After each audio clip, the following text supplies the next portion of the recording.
உங்கள் favourite TV ஷோக்களை இனி miss பண்ண தேவையில்லை. ZEE5 இல் முற்றிலும் இலவசமாக காணுங்கள், இங்கேயும் எப்பொழுதும். மாப்பிள்ள 2 பேரும் அம்மா காலில் விழுந்து ஆசீர்வாதம் வாங்கிக்கங்க. சரிங்க மாமா.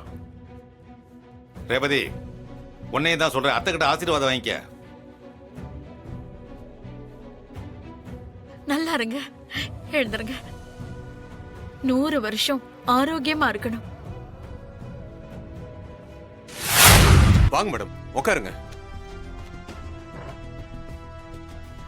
சார், அந்த மாயா என் மேல பொய்யா கம்ப்ளைண்ட் கொடுத்திருக்கா. அதை வச்சு நீங்களும் என்ன அலைய விடுறீங்க? மேடம், கம்ப்ளைண்ட்னு வந்தா நாங்க விசாரிச்சு தானே மேடம் ஆகணும். அதுக்காக தான் மேடம் வர சொன்னேன். நீங்க எதுவும் மனசுல வச்சுக்காதீங்க. ஏய், நீ தான் கம்ப்ளைண்ட் கொடுத்தியா? நான் தான் கடத்தினேன்னு உனக்கு தெரியுமா?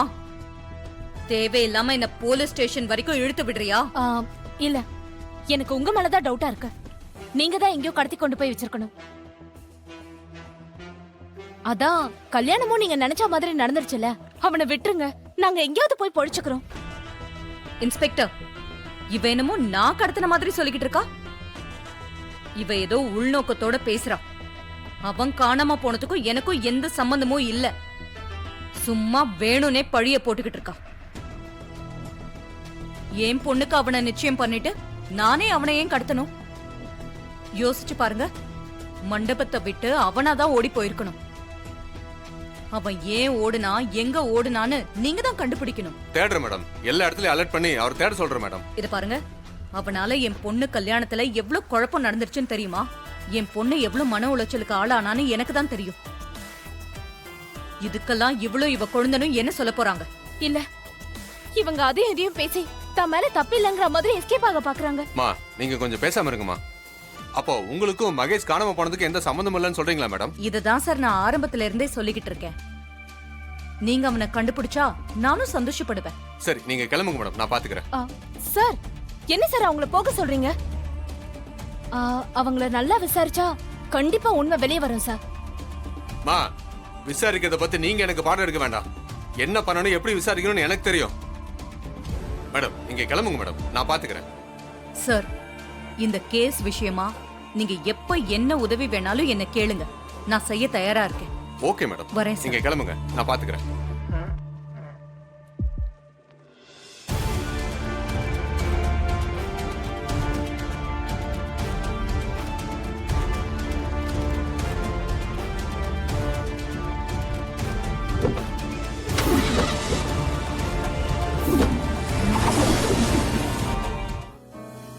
அண்ணே, நான் ரேவதி கிட்ட கொஞ்சம் தனியா பேசணும். என்னம்மா, இதுக்கு எதுக்கு எங்கிட்ட பெர்மிஷன் கேக்குற? அவன் மருமக, தாராளமா கூட்டிட்டு போய் பேசு. போலாமா? வாமா.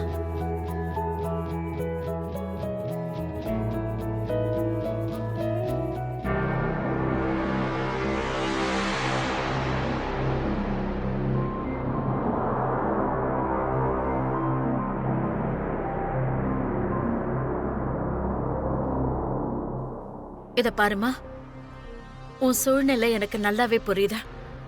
உனக்கு கல்யாணம் நடக்க இருந்தது வேற ஒருத்தனோட. திடீர்னு அவன் காணாம போய் என் பையன் தாலி கட்டினதுனால உனக்கு அதிர்ச்சியா தான் இருக்கும். ஆனா நடந்ததை நாம ஏத்துக்கிட்டுதானே ஆகணும்.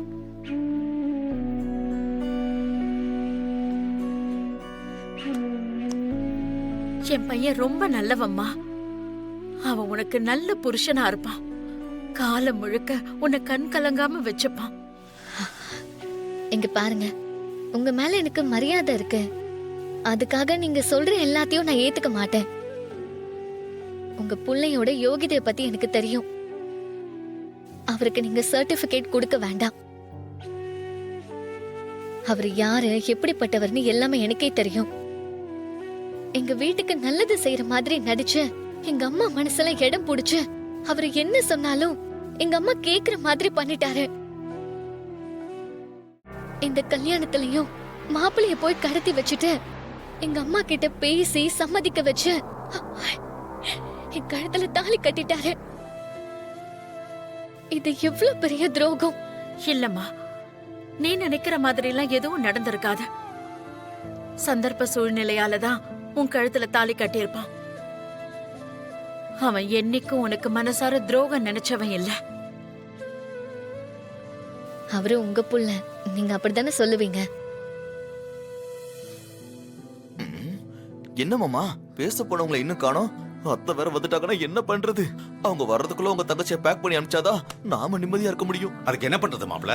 அத்தைக்கார ஓட்டுறது கார்த்தியோட ஃப்ரெண்டு, அவன் நம்ம ஆளுதான். அவனுக்கு ஃபோன் பண்ணி கொஞ்சம் லேட்டா வர சொன்னா மேட்ரு முடிஞ்சது. நல்ல ஐடியா மாப்ள. மாப்ள, நீங்க நவீன் கூட ஃபோன் பண்ணி அவங்கள கொஞ்சம் மெதுவா அழைச்சிட்டு வர சொல்லுங்க. உங்க அம்மா இருக்கும்போது அவங்க இங்க வந்துட்டாங்கன்னா பெரிய பிரச்சனை ஆயிடும். சரிம்மா.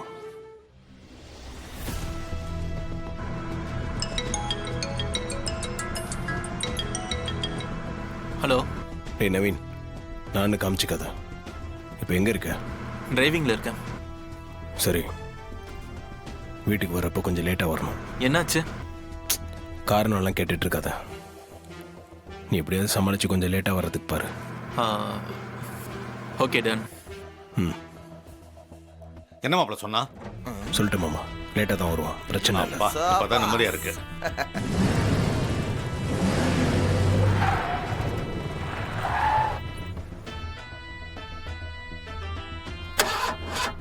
டிரைவர் என்னாச்சு? தெரியல மேடம், என்னன்னு பாக்குறேன்.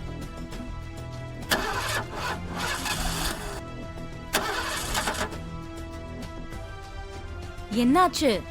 ஸ்டார்ட் ஆகல மேடம், இருங்க நான் கீழே இறங்கி என்னன்னு பாக்குறேன்.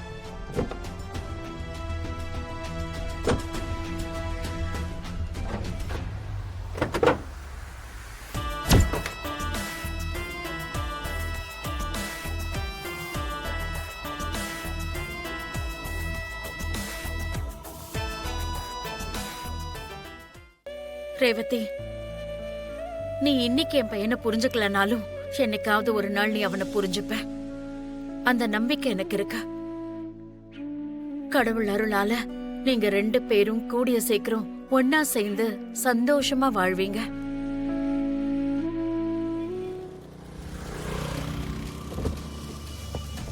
டிரைவர் என்னாச்சு? தோ பாத்துட்டு இருக்கேன் மேடம், ஒரு 2 minutes.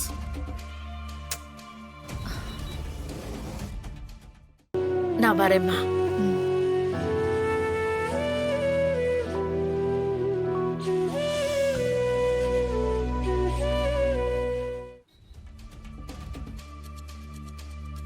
டிரைவர் என்னதான் ஆச்சு?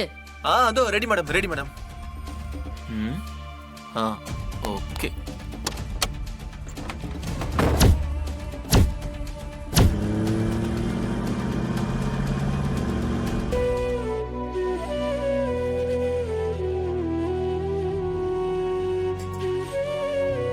சரிப்பா, நான் கிளம்புறேன்.